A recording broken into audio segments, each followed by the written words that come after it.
Welcome to your Farm and Home Show. My name is Joanna Coles, and this morning we're visiting with Kristin Hildabrand, Warren County Extension Agent for Horticulture. And when you first talked about like holiday decorating, you mentioned a mailbox swag. When you have the postman delivering, the Christmas cards or holiday cards for this time of year, then it's something nice that you can embellish around your mailbox. And we're going to show how to make it a little bit nicer with some fresh greens. Okay. And the advantage to having like this actual artificial greens is that the base of it, you don't have to apply as much of the fresh greens. So sometimes these are kind of blah. You can see it's just, traditional artificial greens that you would buy at a big box store. But is this specific for a mailbox? Yes, this one that I have on set is specifically made for a mailbox. If you want to look at the shape of it, you can see that, it's a little bit thicker on the top, and then it's a little, you want to make sure that you have nice sides or teardrops that I like to call,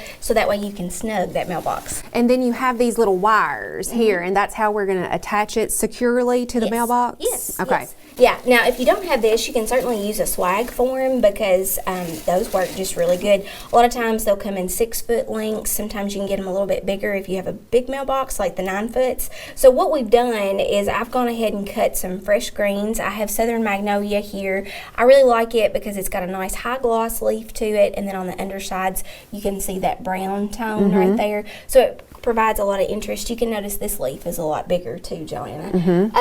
Something else that you can find right now, and especially with some of the red berries, if it's the female plant, is holly. And you can see against our southern magnolia how that nicely contrasts. And then I really like this one. Some may not like it, but what we're going to do, especially for the berries, this is nandina or heavenly bamboo. And some people might not like it as much because it's invasive, but still has a nice thing of clusters, red clusters that will be nice kind of draped off on the sides of the mailbox.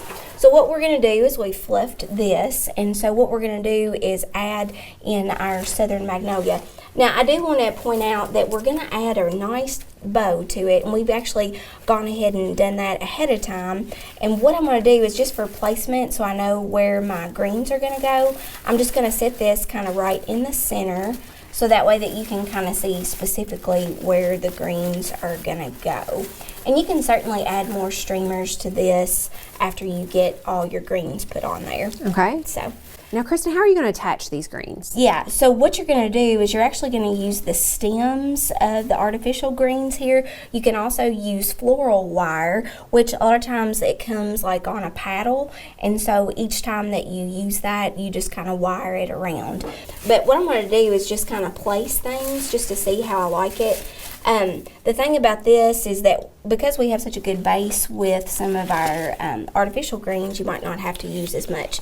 Now I do like the curvature here of this southern magnolia, so if you like that, you can certainly add it. I'm going to add it to the side, but just kind of look for kind of the direction that it's going, and that kind of can help you know the natural direction, so you don't have as much resistance against it. Exactly. So like this I like because it looks nice and full. You can see there's actually 2 small branches running off the thick, so you can actually add that in here. And again, I'm just looking for placement right now, and then I'm going to go back and wire it in with the floral wire.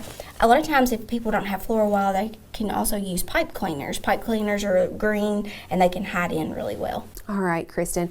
Now you're going to add in all the other embellishments, and then you're going to attach it to the mailbox. We just want to make sure that it doesn't get in the way of whoever delivers the mail, them getting your packages in and out. But it will add a festive centerpiece to your mailbox. How long will all this last? Yeah, so if it's going to be outside on your mailbox, it's going to hold up really well. There's really good needle retention in the southern magnolia, so it's going to hold up really well. Holly does really well at the same time. Sometimes with the red berries, sometimes occasionally with those hard cold, sometimes it does make that kind of get a little bit darker in color, and so it's not as vibrant as when you first put it on. But generally outside in the elements, this is going to keep up for several weeks, and if you wanted to, you could always add others, but this is going to last for a good long while. All right, Kristin, I can't wait to see the finished product. Yes. And hopefully it's inspired you to maybe go out and make a mailbox swag to make your mailbox a little bit more festive. We appreciate you watching the Farm and Home Show and hope you have a great day.